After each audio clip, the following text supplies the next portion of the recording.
सक्षम police times, news 112, सक्षम जनतेचा आवाज.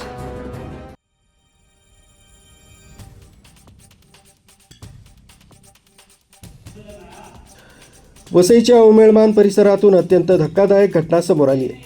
अवघ्या 19 वर्षाच्या सानिया शोएब खान या नवविवाहितेनं गळफास घेऊन जीवनयात्रा संपवली.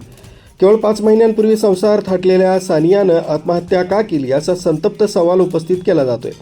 सानियानं आत्महत्येपूर्वी भावाला फोन करून आपल्याला सासरी प्रचंड त्रास दिला जात असल्याचं सांगितलं होतं. बहिणीच्या आवाजातील ती भीती आणि वेदना कुटुंबाला काही समजायच्या आतच सासरच्या मंडळींना फोन आला की तुमच्या बहिणीला घेऊन जा. मात्र दुर्दैवानं माहेरची माणसं पोहोचण्यापूर्वीच सानियानं जगाचा निरोप घेतला. सानियाच्या माहेरच्यांनी सासरच्या मंडळींवर छळाचा गंभीर आरोप केलाय. लग्नानंतर काही दिवसातच तिचा छळ सुरू झाल्याचा दावा नातेवाईकांनी केलाय. ही घटना वाऱ्यासारखी पसरताच संतप्त नातेवाईकांनी आणि मित्रपरिवारानं माणिकपूर पोलीस ठाण्याबाहेर मोठी गर्दी केली होती.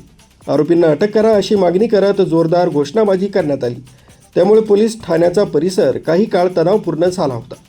सध्या पोलिसांनी या प्रकरणी आकस्मिक मृत्यूची नोंद केली असून अधिक तपास सुरू आहे.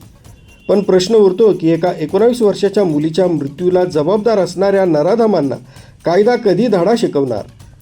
5 महिन्यांच्या सुखी संसाराचं स्वप्न पाहणाऱ्या सानियाच्या मृत्यूनं संपूर्ण वसई परिसर सुन्न झालाय. आता सर्वांचं लक्ष पोलिसांच्या तपासाकडे आणि सासरच्यांवर होणाऱ्या कारवाईकडे लागलंय. न्यूज ब्युरो, सक्षम पोलीस टाइम्स, न्यूज 112, नाशिक.